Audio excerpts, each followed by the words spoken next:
Hey, creative person. Kerry Schafer here with a new edition of Creativity Quest. Today, we're going to talk about perfectionism. Now, this, for some of you, is a really big topic, and for some of us, we just have perfectionism in one little area of our lives. So let's think about that for a minute. Chances are, even if you think of yourself as totally laid back, easygoing, there's probably one spot in your life that you're really uptight. And even if you tend to be really uptight and perfectionistic about most things, chances are there's one spot in your life where you're a little more laid back and relaxed. Maybe you're somebody who lets the dust bunnies happily grow and prosper in some little corner of the house, or you don't worry about that one bottle in the back of your fridge on the very bottom shelf behind everything else that might be a science experiment. Maybe it's something that might change the world or be the cure for cancer.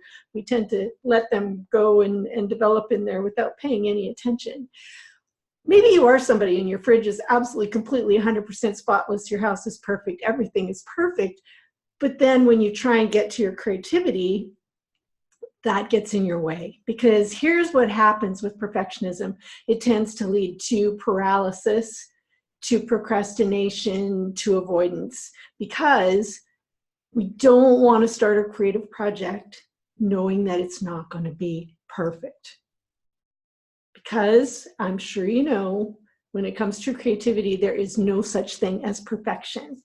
There are things that are wholly, amazingly awesome and wonderful, but maybe just not quite perfect, right? There's always a flaw somewhere. So if we get too caught up in the perfectionism streak, we don't ever want to get started. Now, I was like that for a long time about my writing, so I know about that.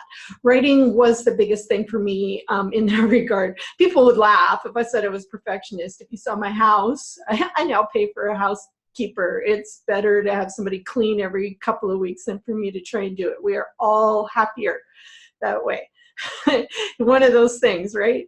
So I used to, though, with the writing, it just never could be right. So I would write a little bit, and then I'd polish and polish and polish, and then I might be able to write a little bit more forward, maybe, but it was hard because it was never going to be good enough. And it took forever to get anything done.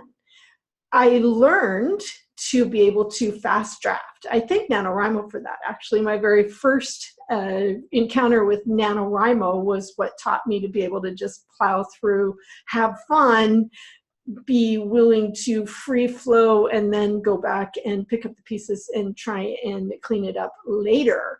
And what I've discovered is my writing is actually a whole lot better when I write from that place. It's not so tight and wound up, and there's a lot more creative fun in it.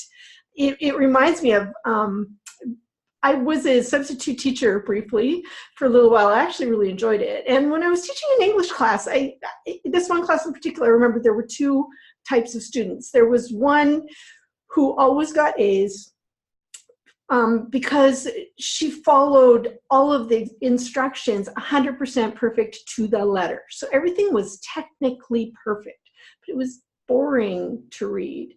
And then there was this young boy in the class, and his writing was wild and crazy and all over the place, but it was amazing. It made you feel and see and have ideas. And so really the writing had so much more promise, but he didn't get as high of grades. And that's kind of what happens with the perfectionism thing. We have to be willing to let go of that perfectionistic streak in order to be able to really get to the creativity that lies deeper within us.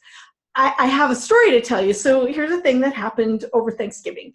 My son and his girlfriend were up for Thanksgiving, and while the turkey was in the oven and it was just a pretty mellow, easygoing afternoon, there were only 4 of us for Thanksgiving this year, me and the Viking and my son Brandon and his girlfriend Riley. And it was a wonderful laid-back afternoon. We started a cutthroat game of Scrabble. Scrabble, totally, the most dangerous game on the planet, right? So we were trying to come up with the words, and you know how that goes when you're playing Scrabble. Somebody is consulting their tiles for like ever.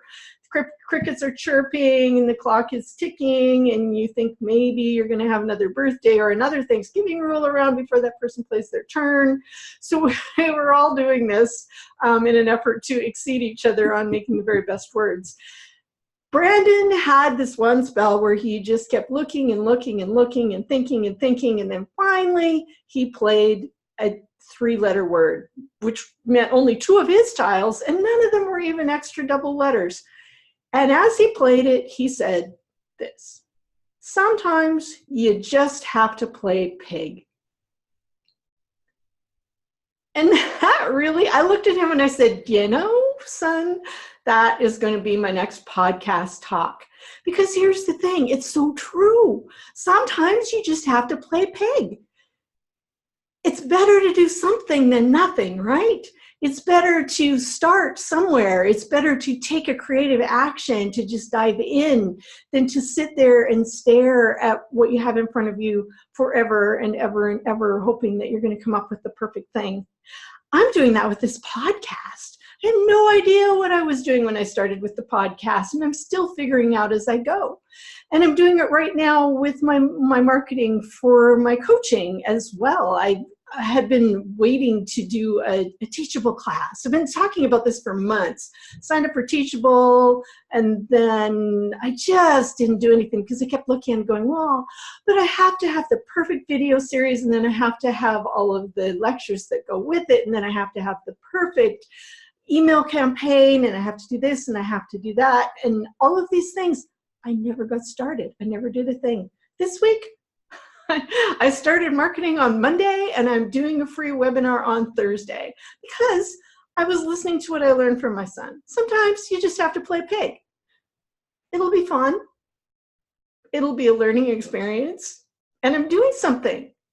So my challenge to you this week, oh, very most creative person, because you are, whether you think you are or not, is to take something that you have been putting off doing because you were worried about doing it perfect, and to just do it. This is something that Jill Badonsky, my Kaizen-Muse creativity coach, calls the concept of ready, fire, aim. A little backwards, right? But it's not. Sometimes you just start, and then when you're already in the process, then you tweak it and you do the best you can. And I love this question right here, which is another question that I got from Jill. What would make it more fun? What would make it easier? Ask yourself those questions. Go out and do something. And I would love to hear from you. You can email me, contact@kerryschafer.com. You can comment on any of my pages, and you can visit my website, which recently switched from Swimming North to rightattheedge.com. I hope to hear from you. Just a reminder that this podcast is the property of Authors on the Air Global Radio Network. And that said, hey, go do something creative.